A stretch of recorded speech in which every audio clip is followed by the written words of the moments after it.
Hello, friends and family. How are you this beautiful day? I'm Grammy Robin. What's your name and your favorite book? Tell me in the comments. I hope you like this book as much as I do. I can't wait to read it with you.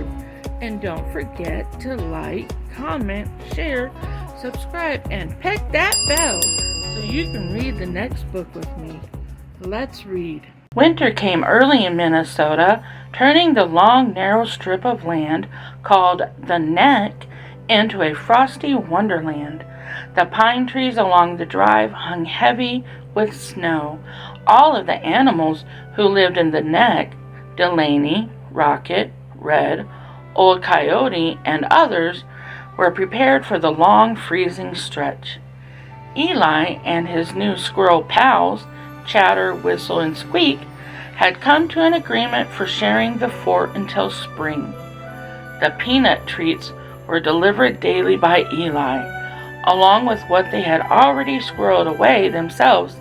The family had it made for the long winter ahead. When Christmas vacation arrived, Eli and his big sister Elsie loved to sled down the driveway and over the mound of snow piled up at the end. As the children walked through the forest to Fort Eli, Elsie had an idea. "Eli, let's celebrate Advent this year at your fort." "Sure," said Eli. "Wait a minute. What's Advent again?" "Remember our kids' ministry lesson? It's the 4 weeks leading up to Christmas, when we are getting ready for Jesus' birthday on Christmas Day," explained Elsie. "Oh, is that when we light a special candle each Sunday on a wreath and read from the Bible?" asked Eli. "Yes," Elsie explained, "that evergreen branches placed in a circle make up the Advent wreath. A circle has no beginning and no end, just like God's love for his creation," she said.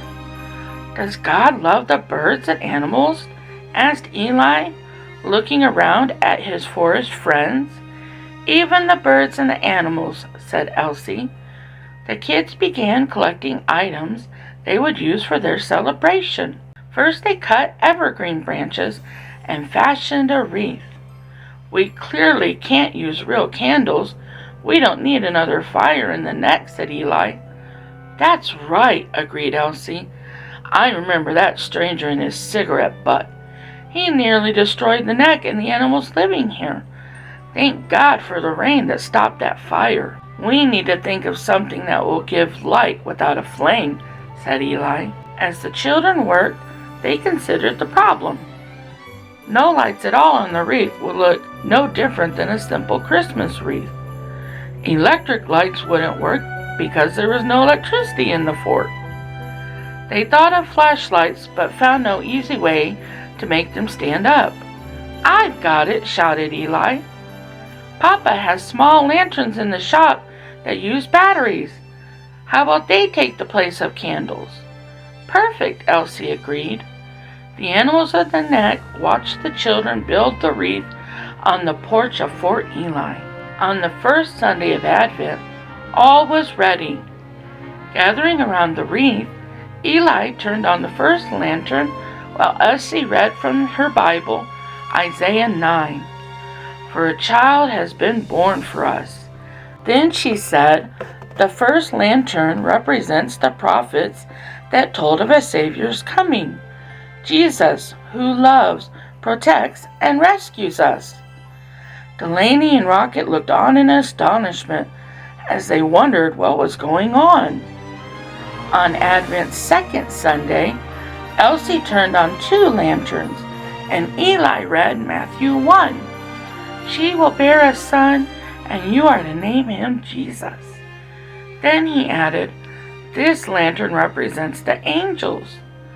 They talked with Mary, Joseph, and the shepherds about Jesus' birth." Delaney and Rocket were joined by Cardinal Red and Old Coyote as they began to experience the coming of the light into the forest.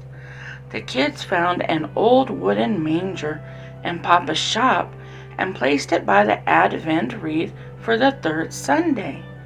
Elsie and Eli were amazed at the number of animals joining them. Eli turned on 3 lanterns. Elsie read from Luke 2. You will find the babe wrapped in bands of cloth and lying in a manger. She added, this light represents the shepherds who were told by the angels where to find the baby in a manger. The manger was used long ago for feeding farm animals. It became the baby's bed. The animals' faces glowed in the warm light. The 4th Sunday arrived. The kids came to the fort. They turned on all 4 lanterns. It was Eli's turn to read Matthew 2. They followed the star until it stopped over where the child was. He added, this lantern is for the kings who came bringing the first Christmas gifts to the baby, gold, frankincense, and myrrh. Very carefully, he added straw to the manger, making it a warm nest. Eli crawled to the roof and added the star he'd made. Christmas Day dawned with bright sunshine. As the kids made their way to the fort, they were followed by Mom and Dad, Papa and Grandma, and the forest animals. All came to experience the love and joy present in this Christmas morning. Elsie placed a doll swaddled in a blanket into the manger. Eli carried the last lantern to the fort. As he turned on the 4 lanterns, Elsie read John chapter 1. And the Word became flesh and lived among us, and we have seen his glory, the glory of a Father's only Son, full of grace and truth. Elsie switched on the 5th lantern. This final lantern, which brings the light into the forest and our world, represents Jesus coming to love and rescue us, declared Elsie and Eli together. Delaney looked over to her friend Rocket, wondering who that child was in the straw. Rocket answered Delaney's questions. He is Jesus, come to bring light, hope, joy, and love to our world. Then right there, in the middle of the neck, in front of Fort Eli, the peace and love of Christmas Day settled on all present, and the light came into the world for one and all. Merry Christmas! The end! What a great book! What was your favorite part? Tell me in the comments.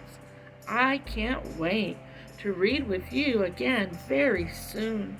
Don't forget to like, comment, share, subscribe, and peck that bell.